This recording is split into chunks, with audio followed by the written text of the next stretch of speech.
আমাদের প্রধান দাবি ছিল কোটার যৌক্তিক সংস্কার, যা ইতিমধ্যে সরকার পূরণ করেছেন। দ্রুত শিক্ষা প্রতিষ্ঠান খুলে দেওয়ার জন্য সরকারের প্রতি জোর আহ্বান জানাই। বিভিন্ন সংবাদ মাধ্যমে দেখানো হচ্ছে কোটা আন্দোলনকারীরা আন্দোলন প্রত্যাহার করেছে। আসলে এত বড় বড় চ্যানেলে যে এসব সংবাদগুলো প্রচার করা হচ্ছে, এই সংবাদগুলো কতটা সত্য আমরা যদি একটু ভালো করে লক্ষ্য করি, আসলে এগুলো সত্য নয়, একেবারে যে পুরোপুরি মিথ্যা তাও নয়।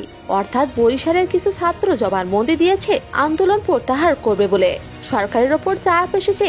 গত 4 দিনের মধ্যে আন্দোলন নিয়ে যদি বিদেশের নিকট সঠিক তথ্য বা কারণ তুলে ধরতে না পারে, তাহলে সমস্যায় পড়ে যাবে বাংলাদেশ সরকার।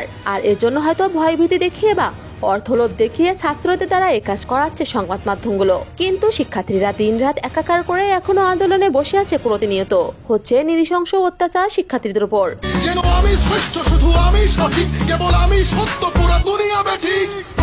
এবার এসব দেখে আর চুপ থাকতে পারলেন না বাংলাদেশের মেগাস্টার শাকিব খান। আগে বহুবার আন্দোলন নিয়ে মুখ খুললেও এবার সরাসরি রাস্তায় নেমেছেন তিনি। শিক্ষার্থীদের পাশে এবার দাঁড়ালেন তিনি। শিক্ষার্থীদের আশ্বাস দিয়ে আন্দোলন চালিয়ে যেতে বলেন, যতক্ষণ না পর্যন্ত ন্যায্য অধিকার আদায় না হয়।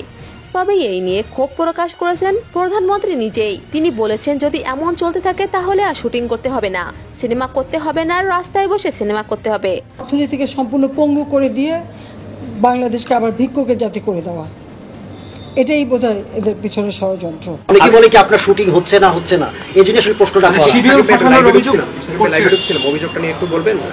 এছাড়া এসব উস্কানিমূলক কার্যক্রমের জন্য দেশের নৃশংসতা বাড়ছে, ধ্বংসযজ্ঞ হচ্ছে। এর বিচারের দাবি জানিয়েছেন প্রধানমন্ত্রী শেখ হাসিনা। 72 ঘন্টার ভিতর যদি পদত্যাগ যদি না করে, শেখ হাসিনাকে এই ঢাকা শহরে ঘেরাও করা হবে।